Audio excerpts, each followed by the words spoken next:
I think some of these verses are important in terms of how they relate to judgment beginning at the house of God. So we're looking at, first of all, and hopefully Eric might still come in. He said he was going to be late. Okay, when I finish comment on Ephesians 1, verse 19 and 20. Okay, let's look at some of these verses. You'd like to pass them out. Unfortunately, you notice on the Berean Studies website, I don't ask for donations or anything like that. I don't think it's really necessary because God, in His mercy, at least for me, is giving us so many tools and resources where we can share the gospel online. And that's why I simply offer the format. Yeah, that's why I simply offer the format and have others print them out, if they decide they want to share it. So if you can access the track through that link, then, please don't hesitate to, to print a few copies here and there. I've shared some of these tracks in the past.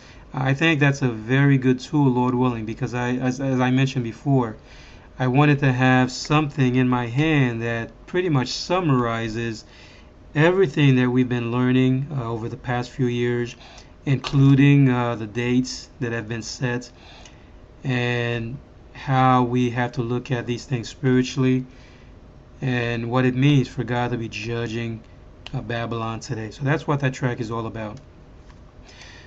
Alright, so looking at destruction of the whole church and tribulation, I promise not to be too long here, but I did want to have this study, look at some of these verses again.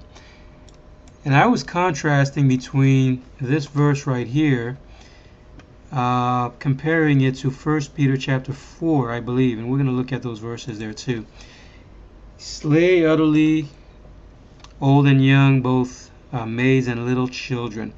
And the moment we see the phrase little children, it reminds me of a couple of other verses.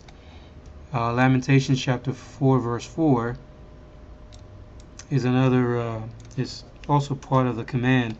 The tongue of the sucking child cleaveth to the roof of his mouth. For thirst, the young children ask bread. So who are the young children, the little children? Who can we relate them to or associate them with?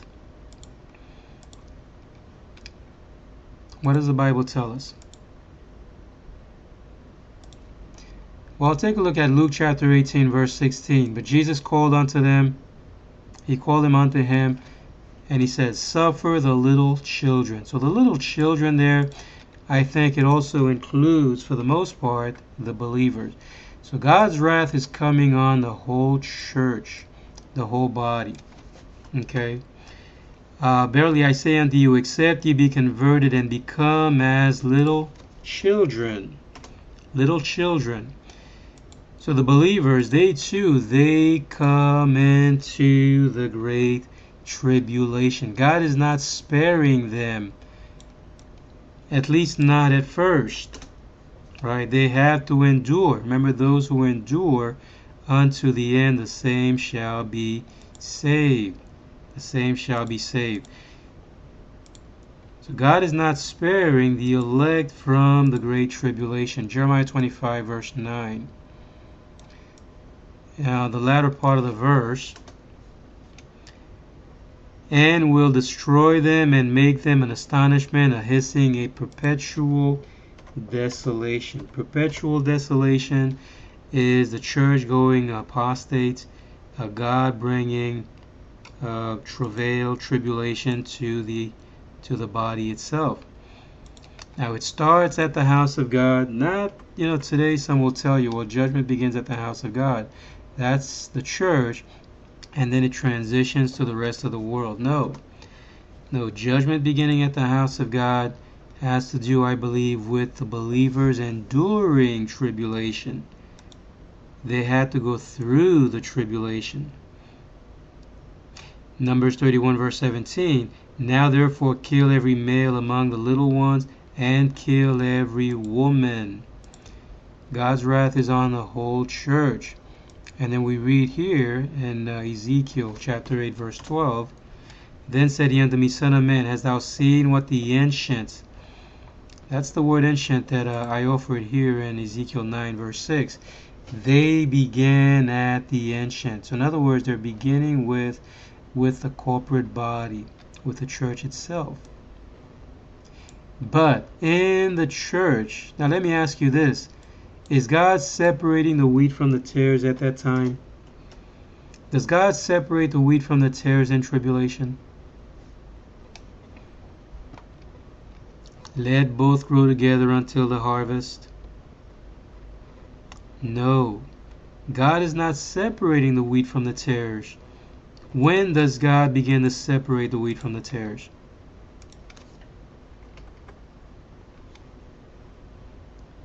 At the end, not the very last day, right? And I think that's what you mean there, Green Eyes.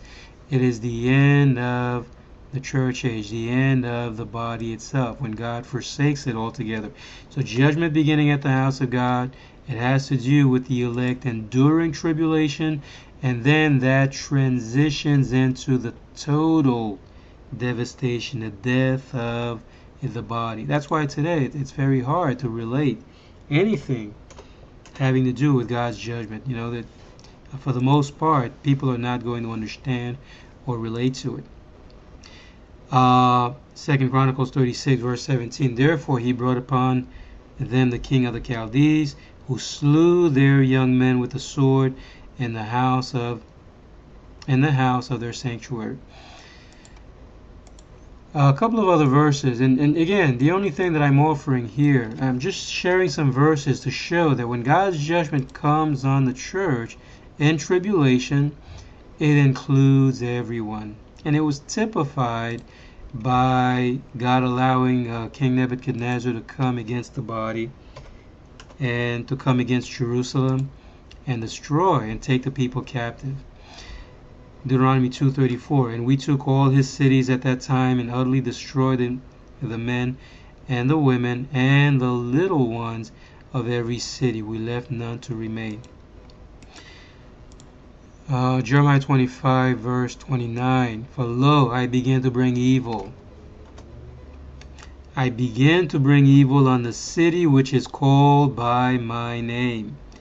And should ye be utterly unpunished. Now who is God talking about when he says, should ye be utterly unpunished? Is he talking to the rest of the world?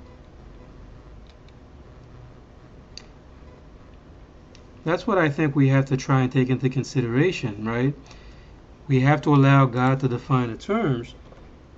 But the ye there, I think, is pointing to Babylon. So God bringing evil on the city which is called by my name. So God allows the tribulation to come on the church. And in that, the believers, because they happen to be there, because God is not yet separating the wheat from the tares, they are chastised. And 1 Peter chapter 4 verse 17, For the time is come that judgment must begin from the house of God, at the house of God. It would be better translated from the house of God. Judgment comes from within the body, and then it transitions to the rest of the body. So judgment must begin at the house of God, and if it first begin at us, what shall the end be of them that obey not the gospel of God? Now wait a minute. We don't want to look at the Bible and say, well, someone who doesn't obey the gospel of God. Who are those who do not obey the gospel of God? Is that talking about your next door neighbor who has no interest in going to church, who has no interest in the Bible? On the surface, it would appear to be that, right? Well, they're not obeying the gospel of God. Well, the church obeys the gospel of God. Is that really the case? Is that really the case? So it's important that we allow the Bible to define the terms. 2 Thessalonians 1:8, And flaming fire taking vengeance on them that know not God and that obey not the gospel of our Lord Jesus Christ. God there, I don't think he's talking about the ones that are outside the church, but rather he is speaking of Babylon itself, that is the church, We read in Romans chapter 10 verse 21, but to Israel he saith all day long, I have stretched forth my hands unto a disobedient and gainsaying people. And that's the thread I think we'll see again and again, that those who do not obey the gospel, that's Babylon. Because Babylon is not faithful, the church is not obeying the commands of God. Remember the other night we talked about the 10 commandments? And those that are not relating to the 10 commandments, that's the unsaved church. And that's the thieves, the murderers, those that commit adultery, and so on. Okay, any questions? Any questions so far? Now, going back to the first verse, I wanted to try and highlight that, when we read in Ezekiel 9 verse 6, they began at the ancient men which were before the house. Now, those that are looking at judgment beginning at the house of God as having to do with the church, but then that judgment transitions to the rest of the world. Now, why do I think this is important? Well, because if we're not relating to the judgment itself, if we're not looking at God judging Babylon, and Babylon being the church, Babylon being the body of Christ, the old body that is, then whenever we share this message with others, we're not being faithful. I don't think we're being faithful. We're not telling them the truth. And God has to give us the word to speak, right? Now let's take a look at Ezekiel 9:6 again. Slay utterly old and young, both maids, little children, and women, but come not near any man upon whom is the mark. Now who are the ones that are marked? Who are the ones that are marked? And then we read there again, begin at my sanctuary. And they began with the ancient. So it is the people of God that are under the wrath of God. It begins at the house of God, but the believers are marked. Come not near any man upon whom is the mark. Now, even though if we isolate Ezekiel 9:6 from the rest of the Bible, it would seem that judgment beginning at the house of God. Yeah, Gregory, exactly. The corporate church. It would seem that judgment beginning at the house of God, yeah, that's talking about the whole church, but then it transitions to the rest of the world because of the order in which we see the language here, right? Begin at my sanctuary, but come not near any man upon whom is the mark. But we have to allow the rest of the Bible to put everything in perspective, right?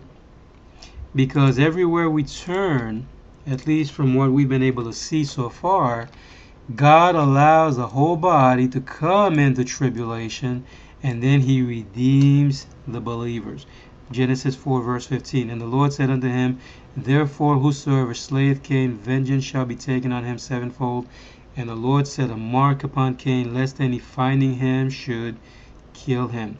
Now Gregory and I were talking earlier, and then we were talking about Cain. And I was offering that Cain was not a saved man. Was he a believer? Cain is the one who rose and slew his brother Abel. If he slew Abel, who would he be typifying? Any thoughts on that?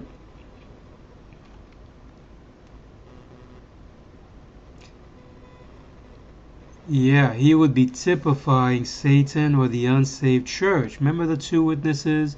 Who killed the two witnesses in tribulation? It is the church, headed up by Satan. And God allows the unsaved in the body, the false prophets, to rule in tribulation. They dominate. So Cain rose and slew his brother Abel. But why is God now putting a mark on Cain? I would think, if anything, God would want Cain destroyed. God would be looking to avenge the blood of Abel. But you see, not in this case, because here God, again, I believe he is using Cain as a type of the unsaved church, and the believers are there in that unsaved church in tribulation, but the church itself is redeemed. God saves the body. The deadly wound is healed. Can you see that? Again, very important. Now, that in itself does not mean that Cain was a child of God. God is simply using him at that moment to paint a picture. Revelation chapter 9, verse 4. And it was commanded them that they should not hurt the grass of the earth, neither any green thing, neither any tree, but only those men which have not the seal of God in their foreheads. So there are those who are not marked. They're not identified. There he is. Eric, hi, welcome. They're not identified with the believers. So they're not marked, as we read in Ezekiel 9, verse 6. Come not near any man upon whom is the mark. So that mark there is a symbol, I believe, that the believers, they come out of Babylon.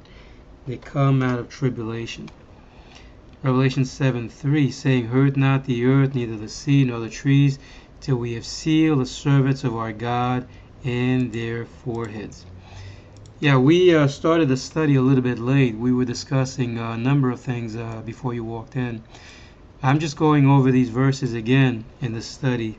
I begin at my sanctuary because I made some light changes to it, and I wanted to offer these verses again for consideration. Revelation chapter 14, verse 1. And I looked, and lo, a Lamb stood on the Mount Zion, with him 144,000, having his Father's name. So these are the ones. Come not near any man upon whom is the mark. Okay, why? Because even though God's judgment began at the sanctuary, began with the people of God, but there had to come a time now when God would redeem the elect. Jeremiah chapter 4, verse 27. For thus saith the Lord, for thus hath the Lord said, the whole land shall be desolate, yet will I not make a full end. Can you see how the timing of it, the order of things, as far as judgment coming on the church, judgment beginning at the house of God, at the sanctuary? It's the fact that God does not make a full end of the church. Stephen, hi, welcome. And this means that the believers, they come out of Babylon. Almost done. Looking at a couple of more verses. Revelation chapter 3, verse 10. Because thou hast kept the word of my patience, I will also keep thee from the hour of temptation, which shall come upon all the world to try them. Now, is this true? Can someone tell me? Did God keep the elect from the hour of temptation? Meaning that they did not go through temptation? Did God keep the believers from the hour of temptation? You know, this verse here, Revelation 3:10, I think is an excellent verse, Lord willing, to try and make that point. Because if we isolate this verse, you know, someone might make a case and say, well, the believers never went through the Great Tribulation. Why? Because it says here, I will also keep thee from the hour of temptation.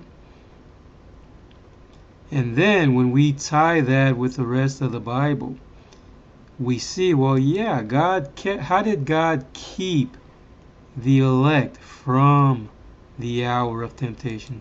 How did that happen?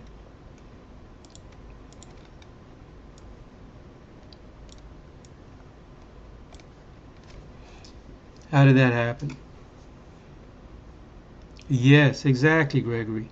Flee Babylon. Babylon is fallen. Come out of her, my people. You see, they do not come under the second death.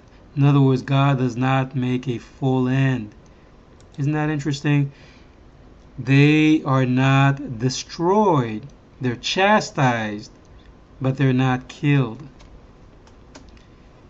Joel 2:25, and I will restore to you the years that the locusts have eaten, the cankerworm, the caterpillar, the pommel my great army. Are the locusts the believers?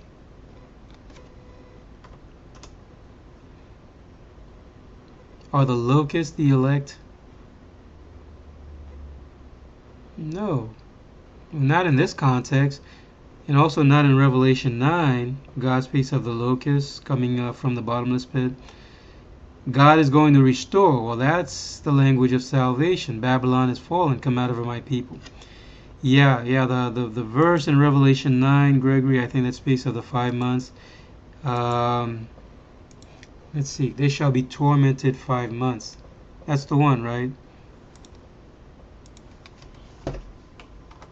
Tormented 5 months. Revelation 9:5. To them it was given that they should not kill them, but that they should be tormented 5 months. Now, that's the locust. I think that's the locust, right? Correct me if I'm wrong. Yeah, because in verse 1 we read about the fifth angel sounding. And I saw a star fall from heaven unto the earth, and to him was given a key of the bottomless pit. He opened the bottomless pit. There rose a smoke out of the pit, as the smoke of a great furnace. And there came out of the smoke locusts upon the earth. Yeah, these locusts, was thinking 521. What do you mean by that? Are you talking about the 5 months that was on the calendar? Is this, May 21, 2011? That's the doctrine, I think, that was offered. And yet we come to realize, confusion, exactly. We've come to realize that no, that's not the case at all, right? That 5 months, that's spiritual. And it didn't start on May 21, 2011. It's not that we saw the date coming and then, began to preach that that's when the end is going to be. And then when it doesn't happen, then we make everything spiritual. It is spiritual, but it's a lot more serious, I think, Lord willing, considering how God is judging Babylon. Yeah, exactly, Eric. Very serious topic. Jeremiah chapter 52, verse 16. But Nebuzaradan, the captain of the guard, left certain of the poor of the land for vine dressers and for husbandmen. Now, historically, this happened. It is a parable historically, but this is, I believe, a picture within a picture. God is looking at those who did not go to Babylon, and Nebuzaradan, he made them for vine dressers and husbandmen. So in other words, they were not judged, they were not chastised, they did not physically go into Babylon. And here I believe it is the language of redemption. And this also identifies with the mark. The only reason that these individuals are able to escape God's judgment, God keeps them from the hour of temptation, is because they were marked. And also 2 Corinthians 4:9, persecuted but not forsaken, cast down but not destroyed. Isaiah 43 verse 2, when thou passest through the waters, I will be with thee. They shall not overflow thee. When thou walkest through the fire. What does that remind you of? Which verse comes to mind when we see this one? When thou walkest through the fire, thou shalt not be burned. Anything come to mind?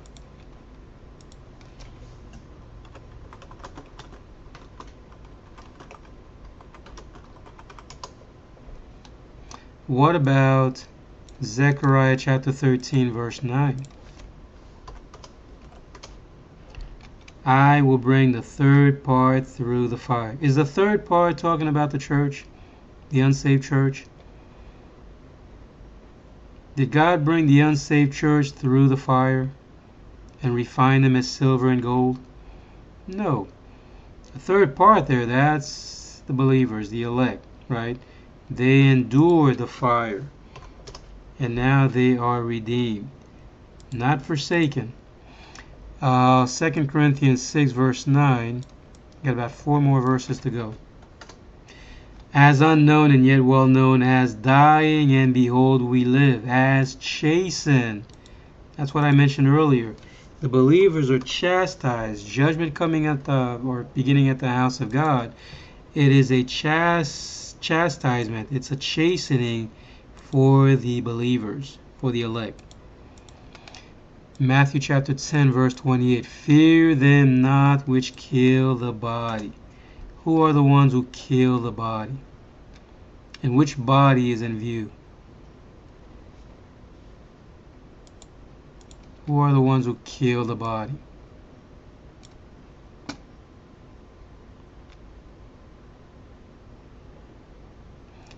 Fear not them which kill the body, but are not able to kill the soul, but rather fear him which is able to destroy both soul and body in hell. Now keep in mind that God is speaking in what?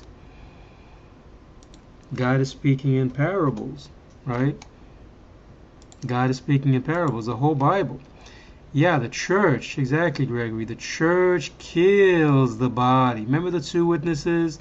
When they shall have finished their testimony, the beast that ascends out of the bottomless pit shall make war against them, overcome them, and kill them. Babylon killed the church, right?